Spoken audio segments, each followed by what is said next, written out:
Pour commencer, faut commencer par le commencement et donc peut-être reprendre les mots. Laure, Kessia, je me tourne vers vous. Vous êtes vraiment des expertes du cyberharcèlement. Est-ce que vous pourriez nous expliquer ce qu'on désigne par ce terme et notamment quelles sont ses spécificités par rapport à d'autres violences? Alors, je ne sais pas laquelle de vous deux veut commencer.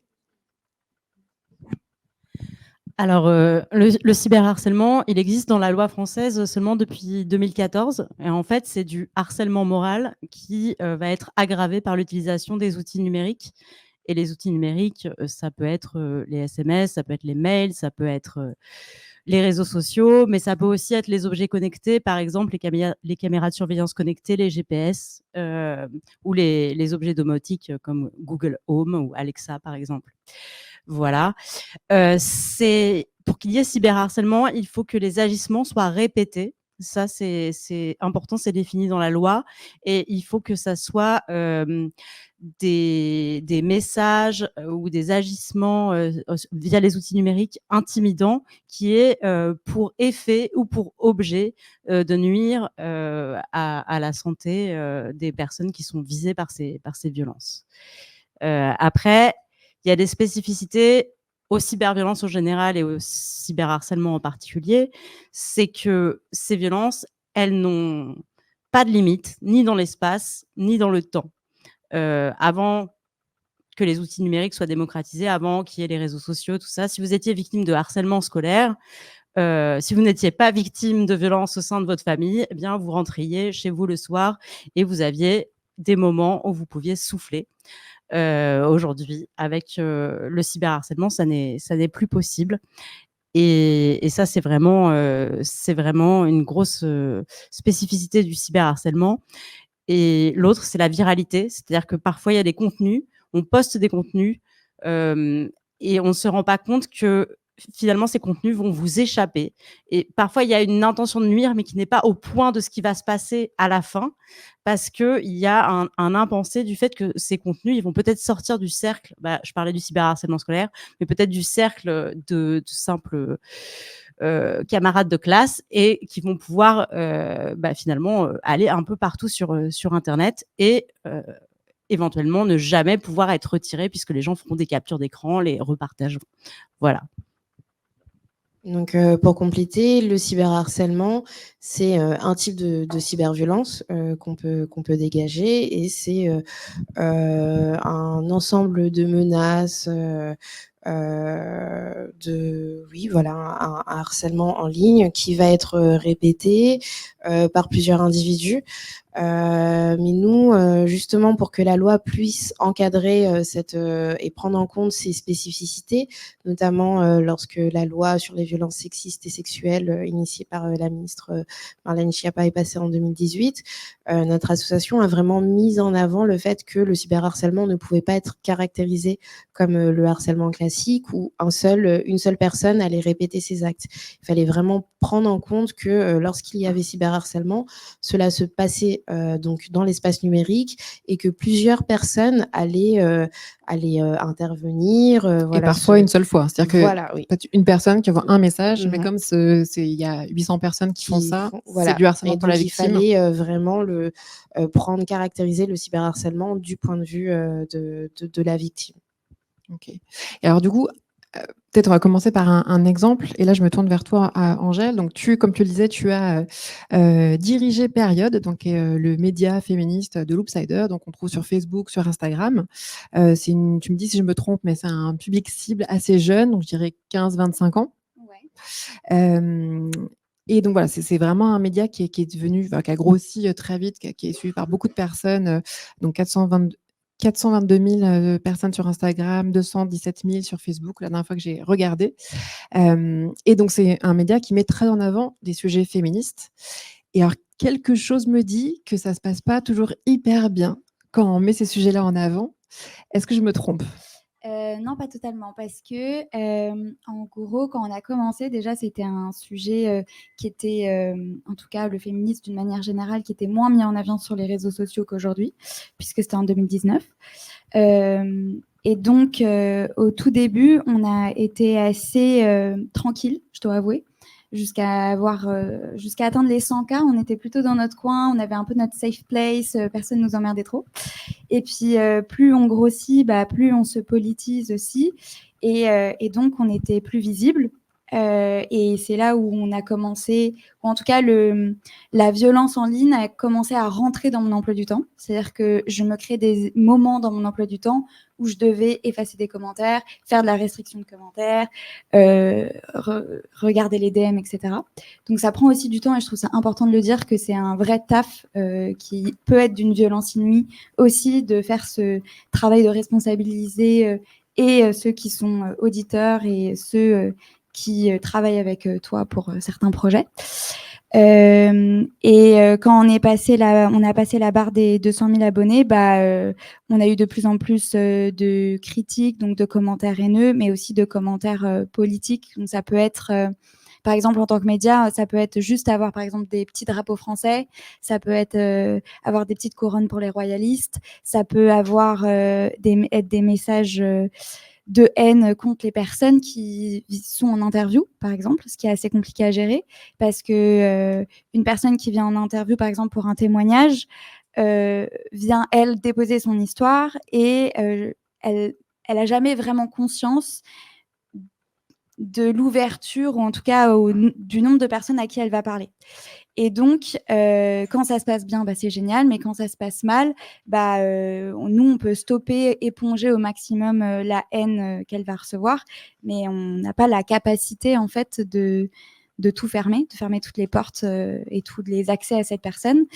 Et donc, c'est là aussi où il y a une responsabilité média, je pense, et des plateformes. La première responsabilité, c'est celle des médias, mais aussi des plateformes, de sécuriser au mieux possible les personnes qui viennent déposer leurs histoires, mais aussi de faire un effet tampon et protection, ce qui aujourd'hui, on n'a pas les outils en fait pour le faire. C'est pas Parce que vraiment possible. concrètement, du coup, imaginons donc une vidéo face cam comme on voit beaucoup et que fait beaucoup Période. Ouais. Qu'est-ce que vous pouvez faire, vous, en tant que journaliste, en tant qu'équipe, pour minimiser les risques? Si la personne elle a décidé de parler à visage découvert et elle m'a confirmé par exemple qu'elle voulait qu'elle soit taguée, qu'il y ait son nom, etc., qu'on donne accès à ces informations, ce qui peut être le cas par exemple pour la promotion d'un livre, d'un film, pour plein de choses, ce qui est important aussi. Si on voit que quelques heures après la diffusion de la vidéo, les commentaires sont trop violents ou que les choses s'échauffent très rapidement, on va avoir tendance à fermer l'accès aux commentaires à tous. Mais ça, c'est une décision politique aussi d'entreprise, parce que les médias sur Internet fonctionnent avec les likes et avec les commentaires. Donc, c'est une vraie position politique d'engagement que tous les médias ne font pas. Il faut aussi le considérer. Et après, les peu de fois où ça arrivait, où c'était très intense, moi, j'ai pris contact avec la personne qui était interviewée et on a fait un espèce de sas où j'ai pris le contrôle de ses réseaux sociaux pour moi effacer tous les DM et commentaires haineux qu'elle recevait. Puis j'ai refait une passe de bloquer certaines personnes qui étaient problématiques pour elle et pour le média. Donc c'est un certain engagement aussi. Et ça se fait parce qu'on a encore un média assez petit pour le faire. Parce qu'on n'est que à 400 000 personnes, ce qui est plus possible quand il y a 4 millions de personnes qui te suivent. Et comme tu disais, c'est du temps de travail, concrètement. C'est un temps infini. Que tu ne passes pas à faire autre chose, à produire d'autres contenus. Oui, et surtout, le cyberharcèlement, il n'arrive pas juste quand les commentaires haineux, par exemple, ça n'arrive pas seulement quand on poste la vidéo. C'est-à-dire que la vidéo, elle va avoir une durée de vie de 1 ou 2 mois. En gros, on dit qu'elle tourne pendant 1 ou 2 mois sur votre fil d'actualité. Donc, il y a déjà ce temps-là. Et en plus, elle est à vie sur Internet. Donc, il suffit que cette personne ait, je sais pas moi, sorte un 2e livre, un 4e livre, un 5e livre, et que ça cette vidéo soit remise en avant. Et c'est sans fin. Oriane, je me tourne vers toi. Du coup, donc, tu produis toi, des contenus pour Pépites Sexistes. J'imagine que tu as aussi une expérience de cyberharcèlement similaire. Plusieurs, oui. Je montre peu ma tête et on montre peu notre tête dans l'association. Donc effectivement, même sous des contenus où juste c'est de la sensibilisation aux stéréotypes, une phrase, un chiffre sur les violences faites aux femmes ou quoi, ça peut partir de n'importe quoi. On a des vagues de harcèlement. Mais est-ce qu'on peut parler de harcèlement finalement? Parce qu'en fait, c'est pas contre forcément notre personne, ou en tout cas, ils savent pas forcément qui on est. Donc, c'est des messages d'insultes pour toutes les femmes que la Terre porte finalement. Donc, c'est assez large. On est né sur Twitter à la base. Il y a des bonnes choses qui naissent sur Twitter. Et on est très présente sur Twitter et très, très suivie sur X. Et c'est là où il y a le plus d'une communauté masculiniste assez importante et beaucoup, beaucoup d'insultes assez fortes.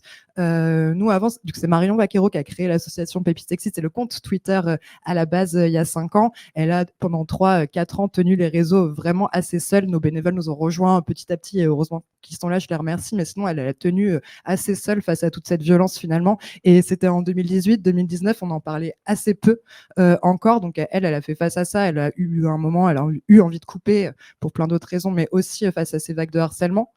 Les expériences qu'on a aussi, c'est quand on va parler chez Brut, quand on va parler au TF1, M6, etc., et que les vidéos avec ma tête sont mises sur les réseaux pendant 1 ou 2 mois.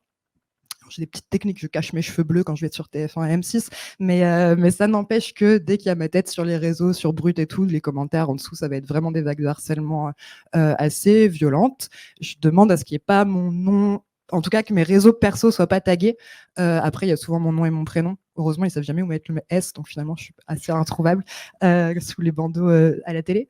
Mais il y a des vidéos de moi qui ont été récupérées de Brut, etc., par des masculinistes sur YouTube et qui décortiquent la vidéo en faisant des commentaires sur mon physique, sur absolument tout ce que je dis et en m'insultant pendant. Je n'ai pas regardé les vidéos en entier, mais il y a 2-3 vidéos comme ça qui tournent, qui durent 1/2 heure et c'est 1/2 heure d'insultes sur ma personne, vraiment diffusées sur Twitch en direct et remis sur YouTube avec des masculins assez connus en plus. Donc ils ont leur petit succès, ces vidéos. Mais voilà, le genre de choses qu'on peut avoir quand on est productrice de contenu et qu'on montre sa tête ou pas sur les réseaux. Je sais qu'on a fait une vidéo sur la taxe rose avec The Ginger Chloé, qui elle parle body positive sur les réseaux et qui est très suivie aussi. Et là, la vidéo ça fait 1 ou 2 mois qu'on a fait une vidéo, donc c'est vraiment, elle va dans les magasins et elle dit ce produit rose est plus cher que ce produit bleu, c'est un fait, voilà, vraiment, on n'est pas des féministes très énervées. Et là, il y a quelques jours, la vidéo a dû être postée sur un forum, quelque chose comme ça, et donc j'ai 10 notifications par minute d'insultes d'extrême droite qui viennent sous la vidéo l'insulter sur son physique, insulter toutes les femmes de la Terre. Donc voilà, donc c'est plus difficile quand on montre notre visage finalement. Et juste pour rebondir sur ce que Angèle disait, effectivement, moi j'ai pas eu de soutien de Brut ou de TF1 ou de M6, donc bravo de mettre ça en place, même si je sais que c'est très compliqué, c'est humain et merci de le mettre en place pour celles que tu interviews du coup. Laure, Kessia, j'imagine que ces témoignages ne vous surprennent pas. Ça fait longtemps, vous, que vous êtes mobilisés sur ces questions-là, à fortiori d'un point de vue féministe. Est-ce que vous pouvez nous raconter comment a été créé votre collectif? Oui, donc nous nous sommes rencontrés sur Twitter à l'époque, donc c'était un message privé, puisque c'était une mobilisation féministe face à un compte qui exposait des photos dénudées de filles. La plupart étaient mineures, ça descendait jusqu'à 13 ans, donc on était aussi face à du matériel pédocriminel. Et à l'époque, voilà, c'était assez commun de demander aux personnes avec qui on interagissait de signaler le contenu, mais les politiques de contenu étaient encore plus opaques qu'aujourd'hui. Et donc, après 1 semaine de signalement intensif, le compte ne partait pas. Et c'est là qu'on a décidé, puisqu'on était toutes... oui, il y avait que des femmes et des filles. On était toutes habituées des réseaux sociaux, de faire une campagne numérique sur cette question de la modération, du fait que les utilisatrices n'étaient pas en sûreté, notamment sur Twitter ou X, ou en tout cas plusieurs plateformes d'hébergement de contenu. Que par cette très large admission de la liberté d'expression, en fait, il y avait tout un espace numérique où le droit français ne s'appliquait pas, puisque beaucoup de plateformes d'hébergement de contenu américaines mettent en avant voilà, une liberté d'expression qui ne correspond pas du tout au corpus juridique français. et surtout que, un peu et comme vous avez pu l'expliquer Oriane et Angèle, que ces plateformes d'hébergement de contenu capitalisaient sur des cyberviolences, puisque et c'est une chose que l'on dénonce dans notre ouvrage Géopolitiser les cyberviolences, c'est que le modèle économique actuel de beaucoup de sites, de plateformes d'hébergement de contenu et donc le référencement, donc plus un contenu suscite des interactions, donc plus vaudront les espaces publicitaires, mais du coup ces plateformes sont dans une position où elles vont valoriser les contenus violents, les contenus inflammatoires. Et donc c'est un peu comme ça qu'on s'est créé en réaction à cet espace complètement hostile et aux politiques de ces sites complètement hostiles aux utilisatrices. Et en plus, à l'époque, il y avait quand même peu de choses. Enfin, moi, je me rappelle, parce que du coup, j'ai couvert la création de votre asso, de votre collectif. Il y avait peu de. Quand on parlait de cyberharcèlement, c'était avant tout, c'est dit que ça concernait en fait, les élèves au collège. Il n'y avait pas du tout la notion que ça pouvait aussi tout à fait concerner des adultes. Et c'est pour ça que je trouvais ça intéressant que vous soyez créé à ce moment-là. Je trouve que vous avez été assez précurseuse à l'époque. Donc, merci à vous d'avoir créé le collectif. Alors, je ne sais pas si tu veux rajouter quelque chose là-dessus. Non, je dirais juste que oui, on a amené cette question des cyberviolences de genre dans l'espace médiatique, et je pense qu'il était vraiment temps, parce que ça faisait déjà quasiment une décennie que la plupart des plateformes de réseaux sociaux les plus anciennes s'étaient créées sans aucune modération. Ce qui du coup a normalisé en fait ces violences. C'est un peu comme le harcèlement de rue où il a fallu vraiment le travail de féministes pour qu'on puisse déjà le nommer et pas le considérer comme une interaction normale. Et là, je trouve que ça commence tout juste à venir, le fait qu'on ne considère plus ces violences en ligne comme des interactions et une socialisation normale sur Internet. Ouais. Et alors, il y a un petit paradoxe qui est que les réseaux sociaux, c'est aussi un endroit qu'on présente comme, justement, c'est un endroit où il y a une parole féministe forte qui a émergé, qui a permis d'entendre des voix qu'on n'entendait pas avant. Et paradoxalement, c'est aussi là qu'il y a du cyberharcèlement. Comment est-ce que vous expliquez ce paradoxe? Je pense qu'il y a plusieurs choses. Il y a le fait que l'espace numérique, c'est un espace médiatique, mais qui est beaucoup moins élitiste que la télévision, la radio, la presse écrite. Enfin, il suffit d'avoir un compte, on peut créer une communauté, et il y a aussi ce paramètre de dématérialisation. Donc, des personnes qui ne sont pas du tout à côté de façon physique peuvent se rejoindre sur un thème et voilà, se mobiliser. Et on a des exemples très concrets de mobilisation en ligne qui ont vraiment créé des shifts, des changements dans nos quotidiens. Par exemple, la question de l'endométriose, qui aujourd'hui est une cause de santé publique, mais qui a été mise en avant par des féministes en ligne. Ça a été, je pense que voilà, on l'a beaucoup vu, une raison de mobilisation en ligne depuis bientôt un peu plus de 10 ans. Donc il y a ce côté immatériel et aussi moins élitiste, moins lié au diplôme, aux connaissances qui permettent de faire de l'espace numérique un endroit stimulant et surtout aussi d'organisation et voilà, qui est incroyable. Mais il y a aussi le fait Le que pendant. voilà, le pendant où justement il y a des discussions qui sont un peu nouvelles, c'est-à-dire que par exemple pour des personnes hétérosexuelles complètement dans un espace sans personnes LGBTQI+, dans leur environnement, qui sont aussi convaincus voilà, de l'hétérocisme, voire des questions, des discussions de personnes trans autour de la santé, de la justice, de l'égalité. Il y a pour les personnes les plus violentes et militantes, elles vont réagir et comme tu le disais Oriane, voilà, c'est souvent par des forums où ces personnes violentes vont s'envoyer du contenu et créer un peu des milices en ligne pour se mobiliser, aller répondre, aller vraiment voilà, pourrir les commentaires, le média, la communauté, faire des signalements aussi de masse.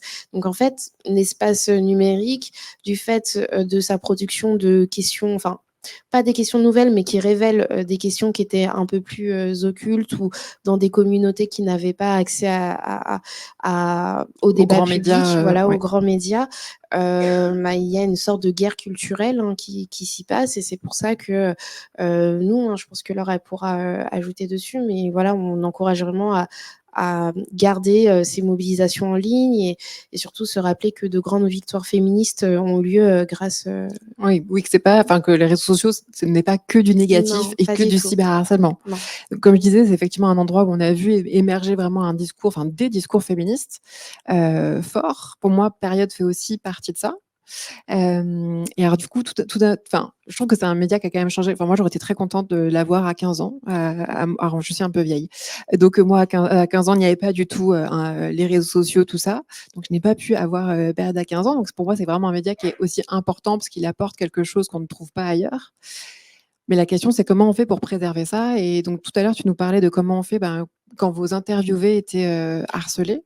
Bon, ma question, ça serait aussi comment vous faites, vous, en tant que journaliste? Donc, à l'époque, là, tu n'y es plus, mais à l'époque où tu y étais, comment ça se passait? Comment vous pouviez faire pour vous protéger au niveau de la rédaction?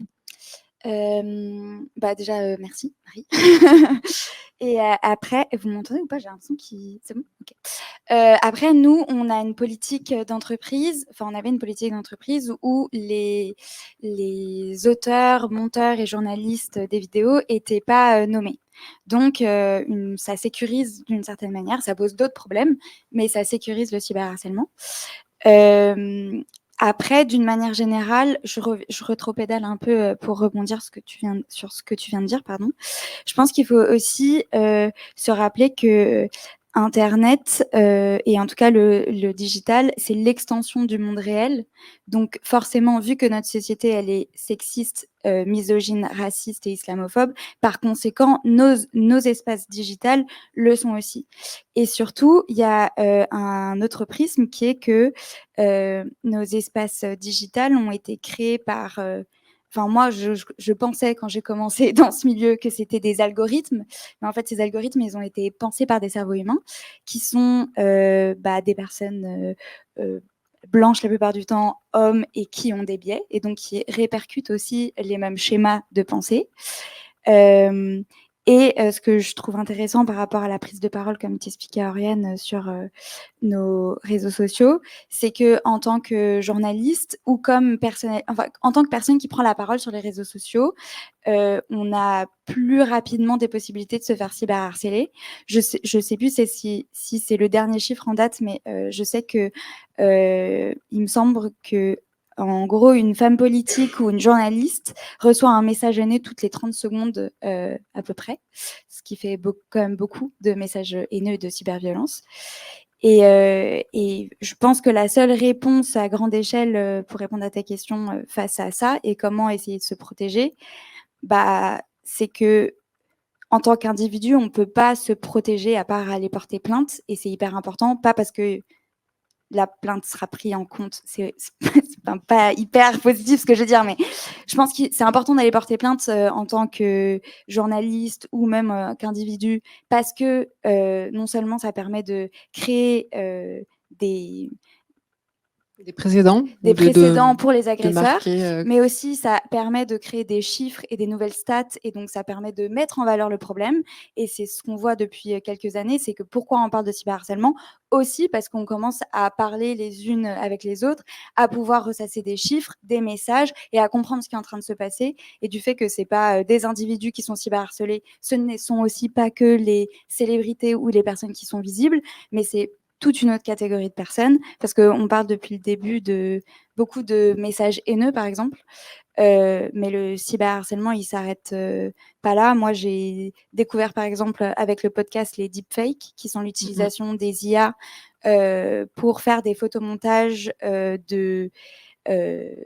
d'actes sexuels ou de rapports sexuels ou de nudité en collant le visage d'une personne qu'on connaît sur un corps en train d'avoir des rapports sexuels.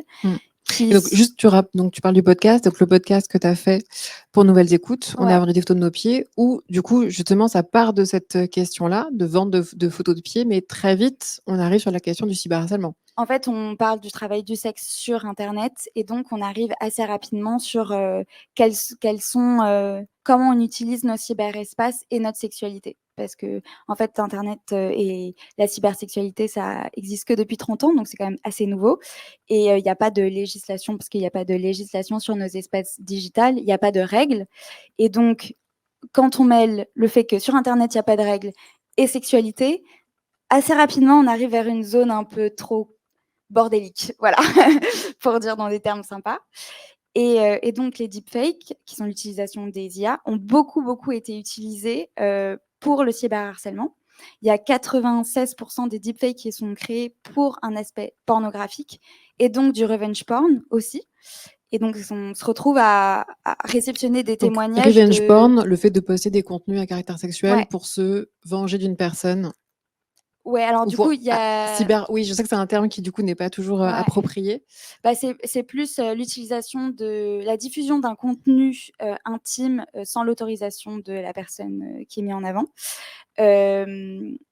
Et qui est pas forcément, il n'y a pas forcément une question de revenge, parce que le revenge a beaucoup été porté par l'idée que ça pourrait être un ex-petit ami. Parce ou que un c'est petit beaucoup ça ami. dont on a parlé au début. Effectivement, le petit copain qui ensuite, Ouais. une fois quitté, balance des photos de sa petite copine nue, alors qu'en fait, c'est beaucoup plus large que ça. Ça peut être juste un camarade de classe pour faire une blague. Ça peut être un petit copain qui montre les nudes de sa copine à des copains et ses copains qui vont reprendre ses contenus. Enfin, ça peut être dans plein de sens différents. Et donc, la fabrication aussi de contenus qui n'existent pas, mais grâce à des intelligences artificielles. Ouais. Et c'est un gros sujet qui avait pris beaucoup de place en début d'année aussi, parce que avoir des contenus intimes de soi qui sont diffusés, c'est déjà super déroutant, mais avoir des faux contenus de soi en train d'avoir des rapports sexuels et devoir essayer de légitimer le fait que ce n'est pas nous, enfin, c'est très compliqué pour les victimes de s'en sortir. Et sous couvert de la blague et de c'est drôle, et ça fait beaucoup de ravages sur les santé mentales des jeunes filles. Et donc, j'ai pas du tout répondu à ta question de base. On en est là. C'est pas grave, tu m'as dit plein de choses Mais j'ai intéressantes. apporté d'autres solutions. Peut-être je peux me tourner vers toi, Aurélie. C'est vrai qu'on parle beaucoup du cyberharcèlement, mais en tant que créatrice de contenu, il y a aussi d'autres questions, enfin peut-être plus larges, qui se posent, qui est, toi, comment est-ce que tu perçois les réactions ou absence de réaction des gens qui te suivent? Est-ce qu'il y a un risque de fatigue militante? C'est un terme qu'on a beaucoup utilisé ces derniers mois, pardon, qui peut être créé par en fait, la multiplication des échanges, genre pas forcément harcelants, mais juste des échanges, le fait qu'il y a, de manière générale, qu'on crée des contenus sur les réseaux sociaux, si ça marche bien, ce qu'on souhaite, il y a beaucoup de commentaires, de likes, etc. à gérer. Ouais, il y a beaucoup de choses à gérer. Nous, sous nos publications, c'est sur Instagram qu'on est le plus active et sur Twitter encore. Mais sur Instagram, sous chaque post, il y a entre 200 et 600 commentaires, des centaines de messages privés par jour et tout. Donc, c'est dur déjà de faire le tri. Et effectivement, au-delà de raids masculinistes, d'hommes qui viennent insulter des femmes gratuitement sous nos posts et tout, la fatigue, elle se fait aussi par des gens peut-être bien intentionnés qui disent alors d'habitude, je suis hyper d'accord avec vous, mais là, vraiment, vous allez trop loin, vous desservez votre cause. Je l'ai tout le temps. Enfin, je l'ai souvent ce message, mais je suis pas la seule. Et ce genre de message qui ouais, c'est pas fait pour être méchant ou quoi, mais quand ça se multiplie, ou alors, je vous ai envoyé un message il y a 10 jours et vous m'avez pas répondu, et on me met 10 messages sous chacun de mes posts pour me dire ça. Oui, je sais, j'en ai 1000 des messages à ouvrir et je peux pas tous les ouvrir. Enfin, il y a cette fatigue là aussi où on est sur Instagram, on crée du contenu pour les gens de façon entièrement gratuite. On est une association. Le but, c'est effectivement de créer des contenus que les gens puissent s'en servir, etc. Mais à côté de ça, ce qu'on ne demande pas, c'est qu'on nous félicite tous les matins ou qu'on fasse des haies d'honneur, mais on je trouve ça pas mal. Mais qu'au moins on puisse respecter notre travail et pas en fait savoir qu'il y a des humains derrière et qu'on travaille pour ça, et du coup faire attention en fait quand on met un commentaire, il sera sûrement lu, et c'est pas, il n'y a pas forcément que les insultes qui peuvent faire mal. Il y a une grosse fatigue militante qui se fait aussi sur est-ce que ce message il va être bien perçu par ma communauté, est-ce que finalement là je vais pas un peu trop loin par rapport à ce que je dis d'habitude, ou est-ce que c'est pas une prise de position trop forte? Il y a des formes d'autocensure parfois, où je me dis: «Bah, là, je suis fatiguée, je viens de me prendre une vague de harcèlement ou quoi, je vais pas forcément poster, ce genre de contenu». Quand je dis ce genre de contenu, c'est souvent quand on montre des filles nues dans le monde de la mode et du luxe, on nous dit: «Oui, mais la mode et le luxe, c'est de l'art, en fait». Donc on a le droit de mettre des fesses en gros plan, pour vendre tout et n'importe quoi, ou des seins pour vendre tout et Alors, n'importe du quoi. coup, c'est intéressant ce que tu dis, que moi, c'était une de mes questions, c'était est-ce que du coup, il y a un risque d'autocensure? J'imagine que oui, d'après ce que tu dis. Du coup, oui, ouais, exactement, il y a un risque d'autocensure. Après, en fait, enfin, il y a, je Ce qui est pense. quand même, enfin, grave, parce que ça veut quand Oui, même bah, dire que, voilà, carrément. que toi, tu vas des fois ne pas prendre la parole ou ne pas poster tel contenu que tu voulais poster Ouais. pour éviter. Des fois, je le reporte à un jour où je me suis levée de meilleure humeur, ou que je me suis pas pris d'un raid mascu. Je me dis: «Là, ce jour-là, je suis fatiguée, je vais pas le mettre, et je vais attendre 2-3 jours et je vais le mettre, et j'aurai les commentaires que j'attendais il y a 3 jours, mais je suis plus, armée, ou alors entourée, ou de meilleure humeur pour les affronter». Mais oui, il y a toujours en fait, à chaque fois que je pose quelque chose, que je poste quelque chose, je sais qu'il y a 500 000 personnes qui vont le voir, et du coup, je suis obligée de réfléchir énormément et de protéger ma santé mentale, et du coup, je me pose la question de quelles vont être les réactions des gens, et qu'est-ce que je fais ou ce que je fais pas aujourd'hui, quoi. Angèle, c'est aussi une question importante, de l'autocensure des journalistes pour éviter telle ou telle vague de cyberharcèlement. Ça s'est déjà posé dans le cadre de ton travail? Ouais, et c'est une question que je trouvais hyper douloureuse en fait, parce que j'ai lu un chiffre là avant de venir à la conférence. J'ai un petit peu bossé. Et je crois que c'est 3 personnes sur 4 qui a déjà reçu des cyberviolences, bah, changent la manière de consommer et de parler sur les réseaux sociaux. Et c'est assez vrai en fait, parce qu'on se rend pas forcément compte de l'impact que ça peut avoir sur notre manière de travailler, mais sur notre vie d'une manière générale. C'est-à-dire que il y a la peur qui arrive quand on se prend des menaces de viol, de meurtre, des menaces de mort. Bah, en fait, ça, c'est pas juste en éteignant un ordi et en éteignant son phone qu'on se dit que ça va passer. Parce que la plupart de nos informations sont sur Internet. Notre code bancaire, quand on est freelance, et donc quand on est journaliste indépendante, c'est vraiment le cas. On a souvent notre adresse aussi qui est répertoriée quelque part. Et donc, il y a un peu un statut de... On a l'impression que toutes les portes sont ouvertes pour venir nous attaquer, et toute la société nous fait penser et nous montre que toutes les portes sont ouvertes pour nous attaquer. Donc, factuellement, oui, quand on fait un travail militant, surtout un travail sur le féminisme, par exemple, quand on va aborder les questions de masculinité, des masculinistes, des incels, on sait, je veux dire, c'est conscient dans notre taf qu'il va avoir des répercussions. On sait très bien en tant que journaliste que on va avoir des gens qui vont pas être contents, mais ça fait partie du deal. Les 4, 5, 6, 28 000 messages haineux sous la vidéo, bon, on sait qu'on va les effacer, ça fait partie du truc.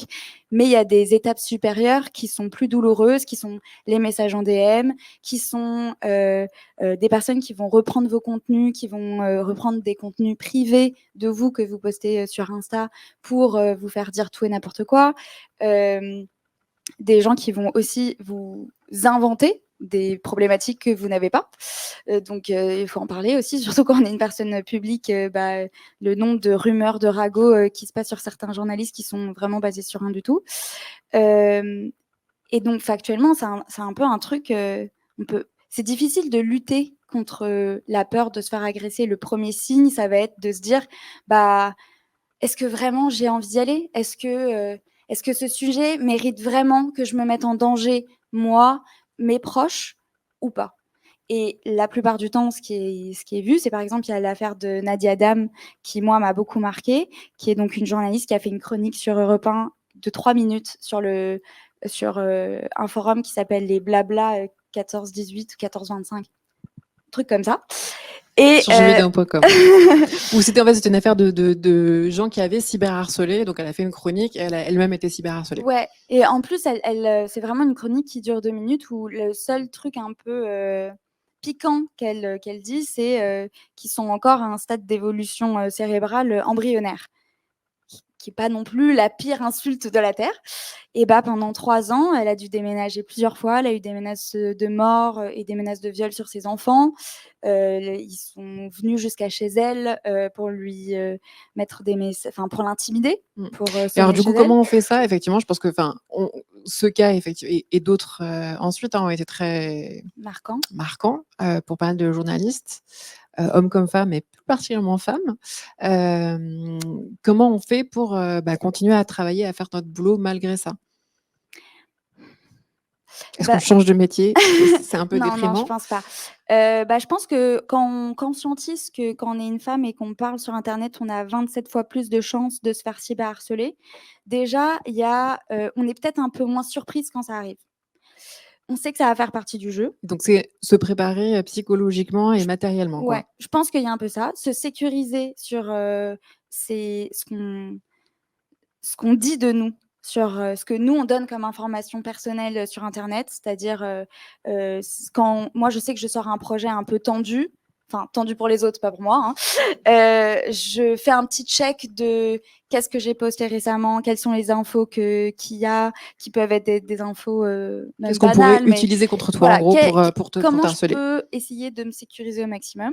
Et après, comment on peut continuer de faire ce métier? Je pense que, faut être armé de patience, et je pense que factuellement, en fait, le fait qu'il y ait de plus en plus de femmes dans la tech, de plus en plus de femmes journalistes, de plus en plus de femmes, ou de personnes qui s'identifient comme femmes, qui prennent la parole, sur, les cyberespaces, et ça va faire une boule de neige où on sera de moins en moins «en danger» entre guillemets.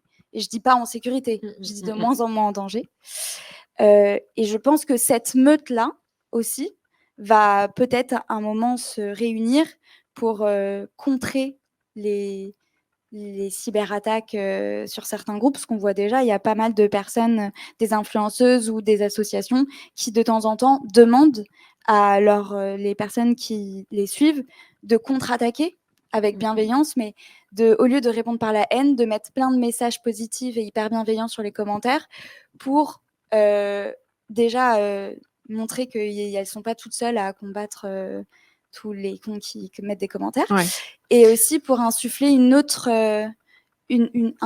genre de réaction. de réaction et de réponse. Ouais.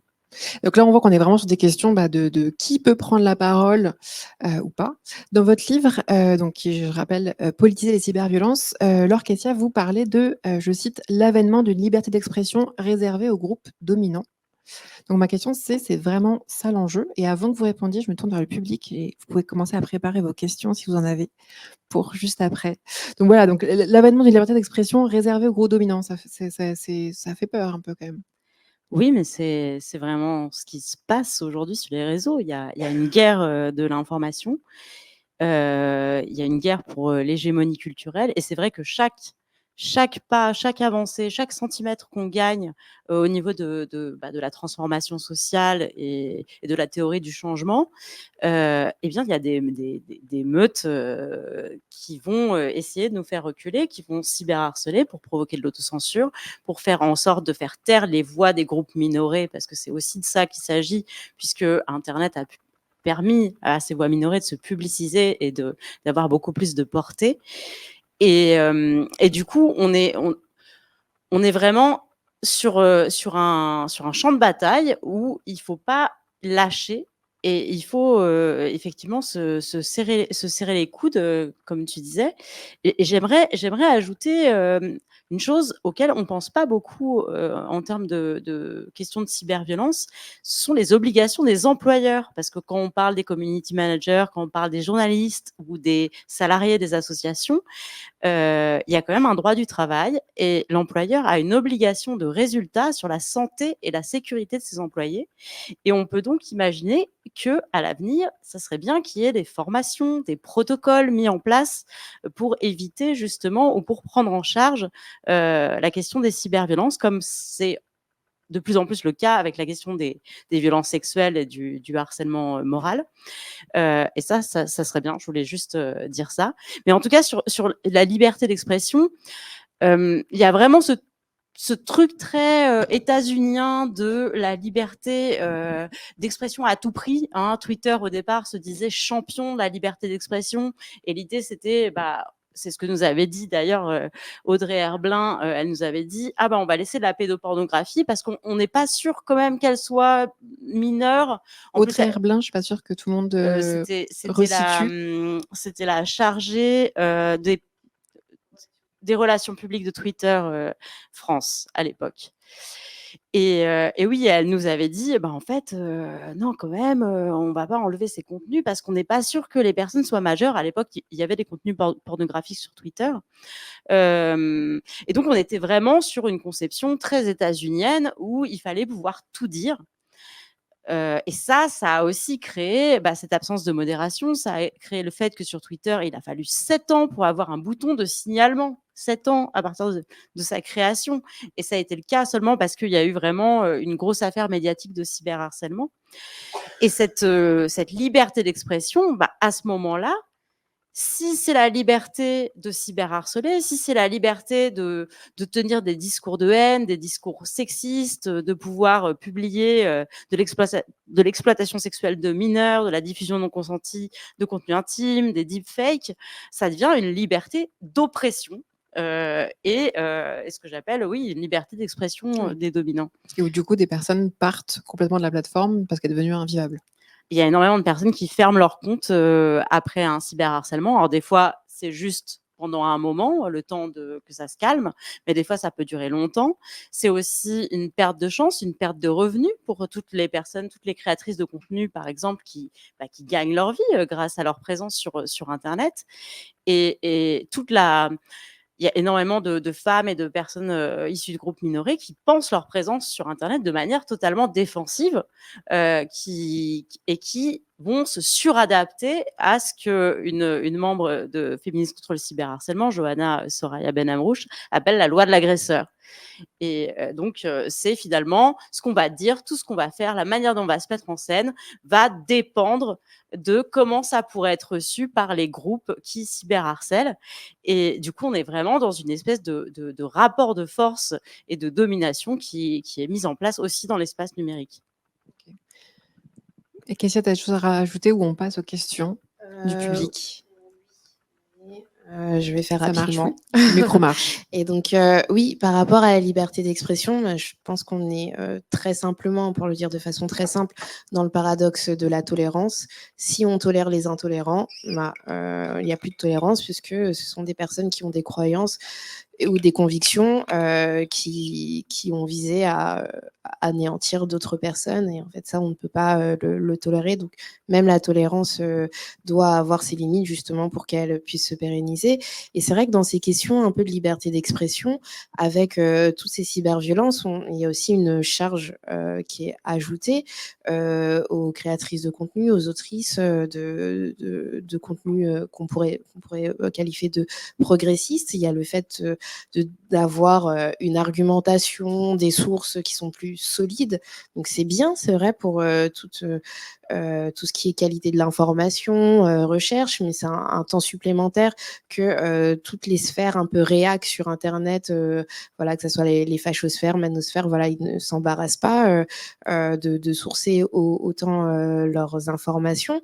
Et c'est vrai qu'il y a aussi cette question du backlash. Donc, comme tu disais, Laure, à chaque fois qu'on arrache des libertés, on est agressé les années qui suivent. Je pense que certaines d'entre nous, on était sur les réseaux sociaux déjà sur beaucoup de plateformes début des années 2010 et ça a été très prometteur sur des questions comme le féminisme, l'antiracisme, le validisme, la transphobie. Et par exemple, aujourd'hui, toutes ces questions sont résumées par le très vilain néologisme wokisme. Et donc, c'est un truc qui est un peu voilà, étendu comme ça pour un peu voilà, nous sidérer dans le sens où toutes vos questions sociales, on n'en peut plus, on peut plus rien être, on peut plus rien faire, vous êtes contre les hétéros, vous êtes contre les blancs, vous êtes contre les hommes, vous êtes voilà. Et donc faut beaucoup, c'est des questions stratégiques, qui peut s'exprimer et comment. Et c'est vrai que ces cyberviolences ont des conséquences très concrètes que vous nous avez exposées. Donc toujours ce calcul, cette autocensure, voilà, et c'est très dommageable. Du coup, je me tourne vers le public pour savoir est-ce qu'il y a des questions déjà ou pas, ou tout le monde est timide et n'ose pas poser sa question.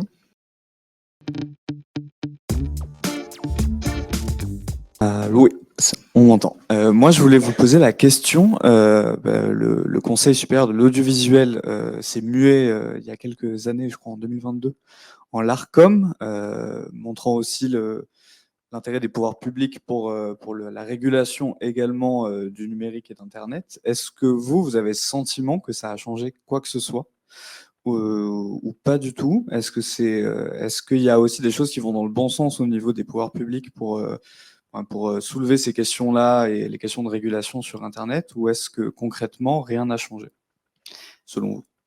Selon moi, du coup, je connais bien l'Arcom parce que c'est eux qui régulent aussi la publicité dans l'espace public, à la télé, etc.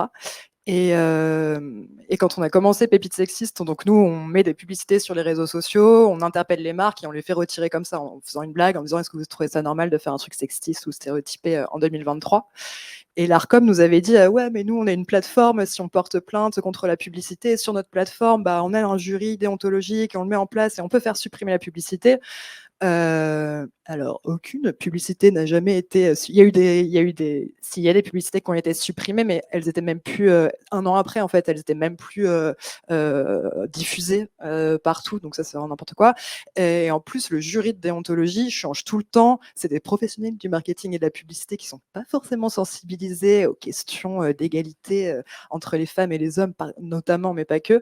Et du coup, même, j'en parlais avec Marie-Noël, qui est présidente des Chiennes de Garde et qui fait partie de ce jury et qui est un peu une des seules représentatrices des associations féministes et qui dit qu'elle est fatiguée. En fait, à chaque fois qu'il y a un jury qui se met en place, ils sont là, oui, mais alors en fait, une paire de seins, c'est quand même un peu artistique. Enfin, il faut recommencer à zéro à chaque fois. Donc, je ne connais pas encore les actions de l'Arcom sur ce qu'ils font sur Internet, mais s'ils sont aussi utiles que dans la pub, j'ai peu d'espoir.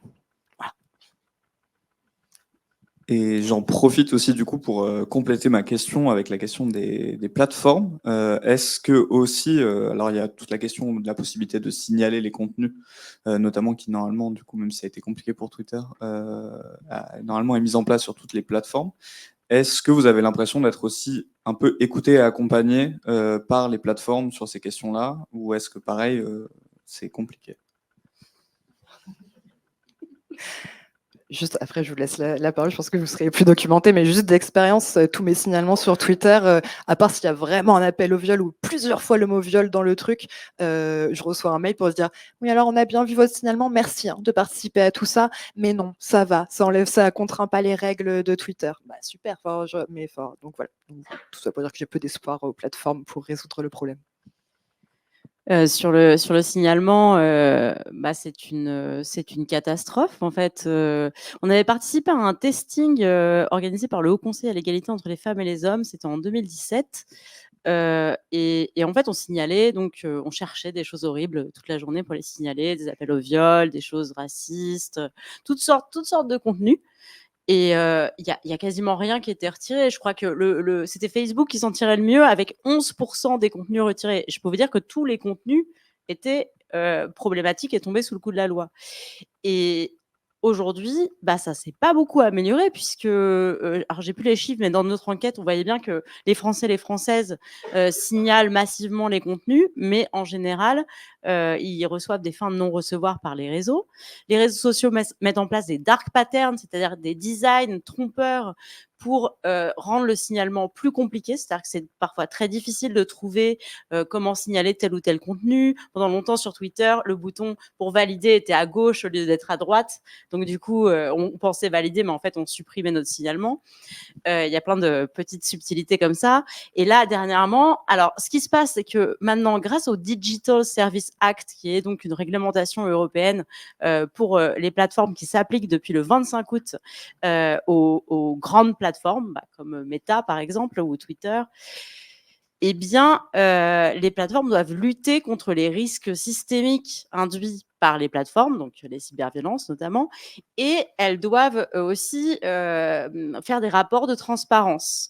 Donc, on a enfin des chiffres sur le nombre de modérateurs et de modératrices par rapport au nombre d'internautes.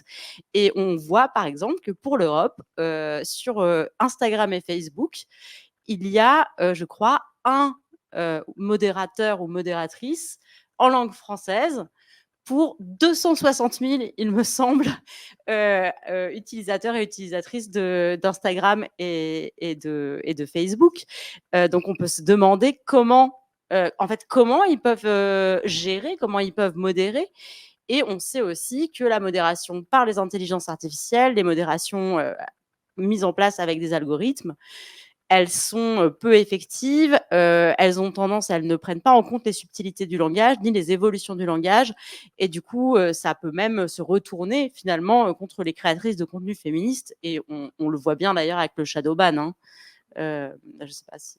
Oui, peut-être du coup, explique ce que c'est le shadow ban pour ceux qui ne connaîtraient pas. Et le shadow ban, en fait, c'est le fait d'être plus ou moins, on va dire entre guillemets, puni par les algorithmes. C'est-à-dire que si on utilise des mots qui sont plus ou moins bannis ou considérés comme problématiques par le réseau social, on ne trouvera plus, soit nos publications ne seront plus présentées aux internautes, soit on ne nous trouvera plus via le moteur de recherche du réseau social.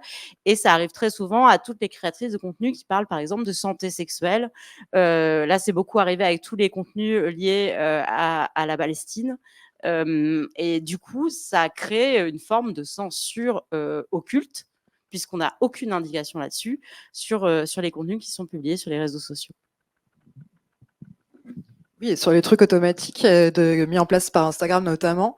Alors moi, parce qu'ils ont renforcé, en tout cas j'ai des messages qui disent qu'ils ont renforcé. Quand je vais dans mes messages, ça me dit genre on a des nouveaux mots-clés, etc. Et quand je vais dans les messages cachés, j'ai des messages d'amour, des gens qui m'envoient des pépites, et ça ne filtre pas du tout les messages d'insultes. Et ça me cache des messages que tu voudrais recevoir. Que je voudrais recevoir. Ouais. Pas tous, mais voilà, il y a quand même. Je comprends pas comment c'est fait parce que pour l'instant, ça marche pas très bien. Je crois qu'il y a une question dans le public. Je vais juste en profiter pour préciser par rapport à l'ARCOM et aussi à certaines plateformes d'hébergement de contenu.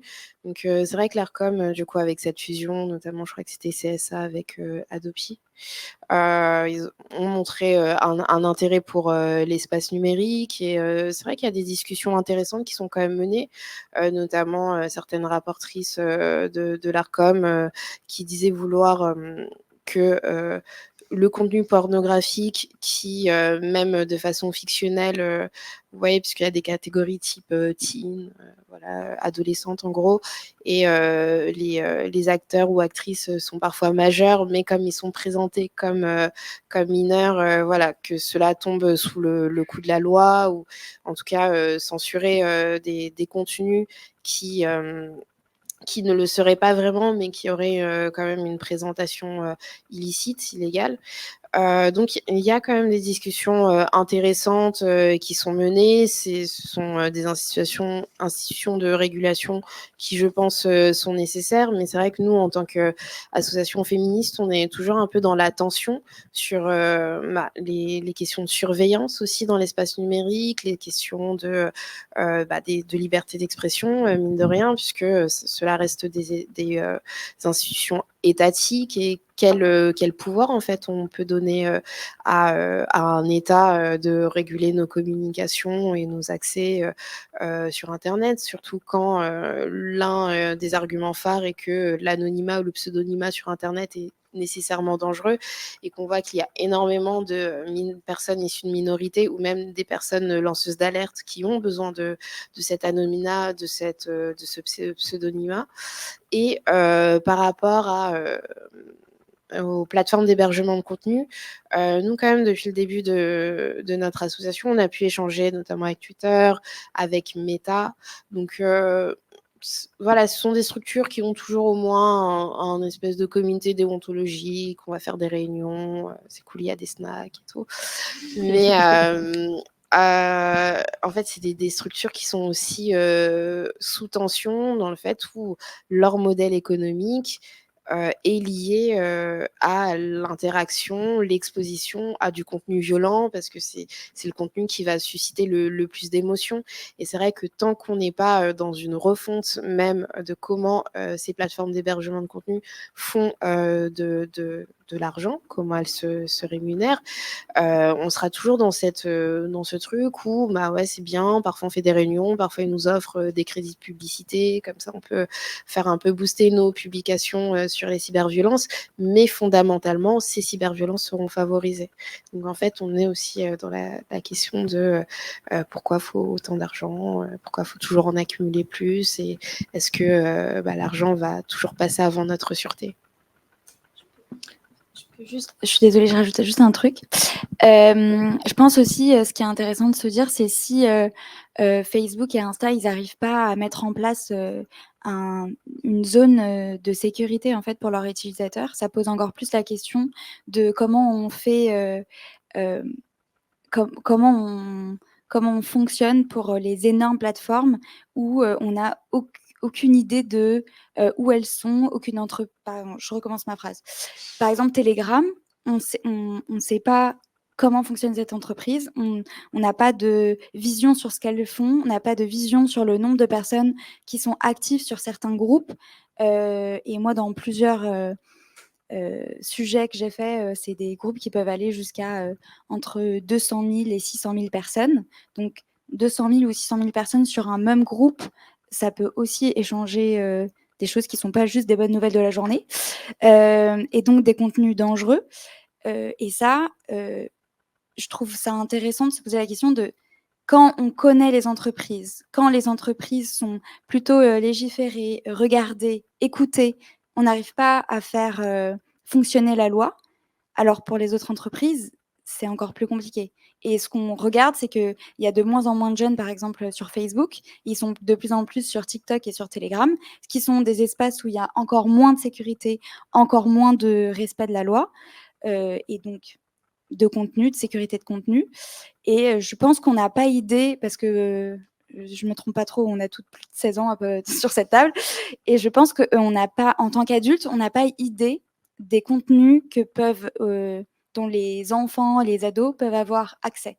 Et c'est pour avoir regardé ce qui se passe un peu sur Telegram, c'est assez horrifiant, les contenus violents et la facilité avec laquelle on peut tomber sur des chaînes de contenus de viol, de violences sexuelles, de violences physiques, et même de violences rien que pour rire, de violences de harcèlement scolaire aussi.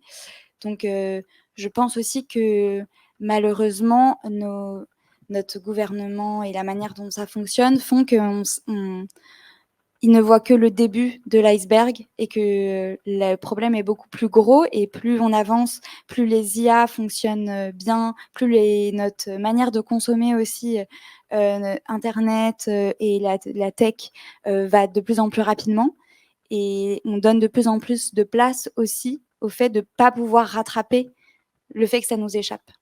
Alors, on va enfin pouvoir prendre votre question. Excuse-moi, j'ai vraiment parlé 25 minutes. Aucun problème. Déjà, bonsoir et mille merci pour vos partages, vos témoignages. Alors, c'est une question, mais en même temps une réflexion, parce que vous avez un peu commencé à démarrer ce que j'allais vous poser comme question. Moi, de ce que j'entends, c'est que tout démarre des outils qui sont, on va les nommer, YouTube, Facebook, Insta, TikTok, Telegram. On est quasiment sûr qu'ils ne viennent pas du territoire européen, ils ne sont pas hébergés avec nos réglementations, et donc forcément, ils passent à travers les mailles du filet. Aujourd'hui, on essaie de mettre en place, on va dire, sur un plan législatif des choses, mais à un moment donné, on a arrêté par faute d'accès à toutes ces informations, à ces contenus, et encore une fois, parce qu'ils ne sont pas hébergés au bon endroit. Enfin, en tout cas, pas chez nous. Est-ce qu'il existe aujourd'hui des plateformes, on va dire françaises ou européennes, qui concurrencerait en quelque sorte du YouTube pour reposter les vidéos, partage de contenu, des réseaux sociaux qui, du coup, seraient protégés et auraient en quelque sorte une charte avec des conditions d'utilisateurs, mais aussi une charte éthique. Donc, déjà, c'est la première question, est-ce que déjà vous savez si ça existe? Et deuxièmement, puisqu'on est quand même sur une génération qui est encore plus concernée par ces sujets, qui prend de plus en plus la parole sur ces thématiques-là, qui revendique, qui milite, qui essaie de porter cette parole et de repousser ces actes de haine, on peut clairement le dire, et de violence. Est-ce que ce n'est pas aussi un appel, par exemple, pour des startups ou même pour le gouvernement, d'aider à ces plateformes-là ou à ces futures plateformes d'émerger pour que localement, on puisse avoir ces nouvelles concurrences? On va utiliser un bon mot marketing, mais un peu vert, quoi. Qui veut répondre? Je peux essayer de répondre. Alors, je ne dirais pas que tout part des outils. Je pense que, bien sûr, l'économie de l'attention, c'est-à-dire le fait de garder l'attention des utilisateurs des réseaux sociaux captive pour pouvoir leur vendre plus de publicité et récupérer le plus de données possibles qui vont pouvoir être utilisées pour vendre plus de publicité, créer une forme d'amplification de la haine, et c'est la manière dont les algorithmes des réseaux sociaux fonctionnent, et donc ça amplifie voilà, toutes ces cyberviolences, toute cette haine. Mais enfin, les réseaux sociaux sont des miroirs de la société, c'est-à-dire que finalement, ce qui va permettre tous ces discours de haine, ce qui va permettre toutes ces cyberviolences et qu'elles visent en particulier les femmes et les personnes issues des groupes minorés, c'est le sexisme, c'est le racisme, c'est le validisme, c'est les LGBTQI-phobies, et la grossophobie, etc. Et on peut continuer longtemps. C'est contre ça qu'il faut lutter, si on veut lutter derrière contre les cyberviolences, contre ça, et contre aussi, je dirais, le libéralisme à tout va, parce qu'aujourd'hui, par exemple, la France bloque au niveau européen dans la réglementation de l'intelligence artificielle, l'AI Act, elle bloque la régulation des modèles de fondation. Les modèles de fondation, c'est les grands modèles qui vont permettre l'apprentissage des intelligences artificielles, sur lesquelles reposent, par exemple, des intelligences artificielles génératives comme ChatGPT. Et là, la France bloque parce qu'elle dit « Ah, mais non, mais si on régule, ça va empêcher l'innovation. Donc, il faut une autorégulation. » Une autorégulation sans règles pour que les entreprises françaises, comme une entreprise qui s'appelle Mistral, par exemple, puissent innover et ne pas avoir de problème. Donc, il y a tout ce pan-là, déjà, d'un côté, qui bloque aussi. Ça fait beaucoup. Et créer des plateformes qui seraient différentes. Par exemple, il y a Mastodon. Hein, beaucoup de gens sont partis de X, anciennement Twitter, pour aller sur Mastodon, où on peut créer ses propres instances, ses propres règles, ses propres chartes. En fait, on ne sait pas non plus ce que les gens font. C'est comme dans une discussion Telegram, on peut créer aussi ses propres règles de modération. Mais le problème, c'est qui crée ces règles de modération. Et c'est vrai qu'avant qu'il y ait l'avènement des réseaux sociaux sur les forums, il y avait toute une sorte de, ça s'appelait la netiquette. Bon, c'est vraiment un truc de personne âgée, mais old school. On voit, ouais, avec le nom, c'est vrai que ça nous renvoie à il y a pas mal d'années. En gros, il y avait vraiment une autogestion avec des modérateurs et des modératrices qui étaient nommés pour gérer un peu les flux d'informations dans les forums. Et la plupart du temps, ça fonctionnait, mais bon, ça a aussi fini par donner jeuxvideo.com, quoi. Donc, voilà, l'autogestion, ça ne fonctionne pas toujours. Et juste, finalement, ces plateformes, aujourd'hui, en Europe, elles sont obligées de respecter la loi européenne, donc le Digital Service Act, qui est le règlement européen. Et si elles contreviennent, enfin, normalement, si elles contreviennent à ce règlement, elles peuvent avoir des amendes qui s'élèvent jusqu'à 6% de leur chiffre d'affaires, ce qui est assez conséquent. Donc, on peut imaginer qu'en tout cas, en Europe, on est de mieux en mieux protégés contre les violences. Après, c'est pas magique. La loi, il faut qu'elle soit appliquée. Et on voit bien qu'en France, on a plein de lois pour protéger des cyberviolences, mais que finalement, elles sont pas du tout appliquées. On n'en a pas parlé ce soir, mais... Kétia, je vois que tu veux Je vais réagir. Du coup, on répondre terminera par ton rapidement, intervention, parce qu'on a déjà vraiment bien très dépassé notre rapidement. petite heure. Là où je suis d'accord avec votre intervention, moi, c'est que je suis un peu team, c'est un peu la faute aux outils. Dans le sens, bien sûr, il y a les personnes et il y a les normes culturelles, mais on voit que tout est fait, par exemple, sur les questions de signalement et de modération. C'est, par exemple, une personne qui doit prendre l'initiative de restreindre ses mentions. Donc, qui peut la joindre ou pas. Par exemple, il n'y a pas d'outil qui ferait que si on a envoyé 5 messages en moins de 10 minutes à une personne, on est restreint un temps par précaution. Il y en a de plus en plus, mais voilà. On voit quand même que comment sont pensés donc en UX design, donc qui est vraiment l'agencement et la création des applications, tout est fait pour que les utilisateurs et les utilisatrices prennent elles-mêmes les précautions pour savoir qui peut les joindre et sous quelle modalité. Donc il y a aussi quand même une responsabilité des développeurs, des développeuses d'outils. Et c'est vrai qu'on en parle un peu dans Politiser les cyberviolences, donc avec l'avènement de l'Internet 2.0, donc qui est cet ensemble d'applications qui est plus tourné vers le recueil des données des utilisatrices, des utilisateurs. Il y a aussi un affaiblissement induit des compétences des personnes qui naviguent sur Internet. Donc, par exemple, comparé à des années sur MySpace où on était invité à maîtriser du code, sur Tumblr aussi d'ailleurs, pour moduler son espace, bah voilà, quand on crée un compte sur Twitter ou Instagram, on module rien du tout, juste on produit, on crée du contenu et voilà, toute cette partie de montée en compétences et un peu vraiment modulation, création d'un espace qui nous ressemble, on en est privé. Pour ce qui est des outils, il y a quand même des outils, des initiatives qui pensent à un Internet plus vert, entre guillemets. Donc, ça passe aussi par un peu tous les mouvements dégooglisés Internet.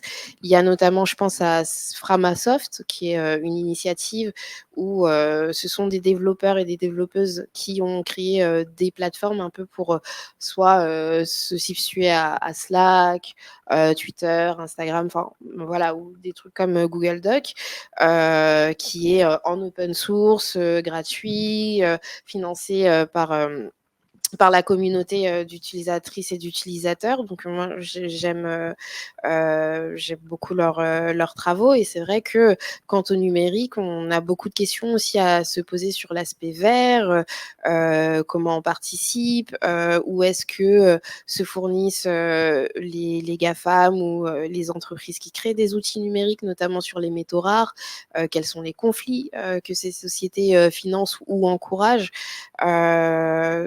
Et oui, il y a la partie utilisateur, mais il y a aussi la partie créateur de tous ces dispositifs et outils. Et là où, voilà, pour conclure, c'est vraiment ma dernière phrase, je pense qu'il n'y a pas seulement que la loi qui va nous permettre de réguler les interactions sur Internet. Et je pense que, voilà, c'est pour ça qu'avec Laure, on est très attaché à ce combat féministe. Il y a aussi les normes avant, puisque le temps judiciaire est tellement lent par rapport au temps numérique. On a besoin que les personnes soient antiracistes, qu'elles soient féministes ou pro-féministes. On a vraiment besoin. Voilà, par exemple, c'est pas normal qu'en 2023, si une jeune femme, une fille, un nude est diffusé, que ça soit limite synonyme de mort sociale pour elle. Bien sûr, il faut qu'on signale, bien sûr, il faut qu'il y ait des plaintes, des procès, mais la communauté ne devrait pas être choquée parce qu'une personne a une sexualité ou autre, et surtout lorsque l'exposition de cette sexualité est fruit d'une violation. Donc il y a aussi nos normes culturelles qui doivent vraiment changer, et ça, on peut le faire plus rapidement que ce qui est institutionnel, à mon humble avis. Merci beaucoup, on va s'arrêter là. Merci à nos 4 invités et aussi à vous toutes et tous qui nous avez suivis pendant maintenant plus d'une heure sur ce sujet assez passionnant, assez riche. Mais on a déjà dit pas mal de choses à suivre pour un prochain rendez-vous organisé par RSV. Merci beaucoup.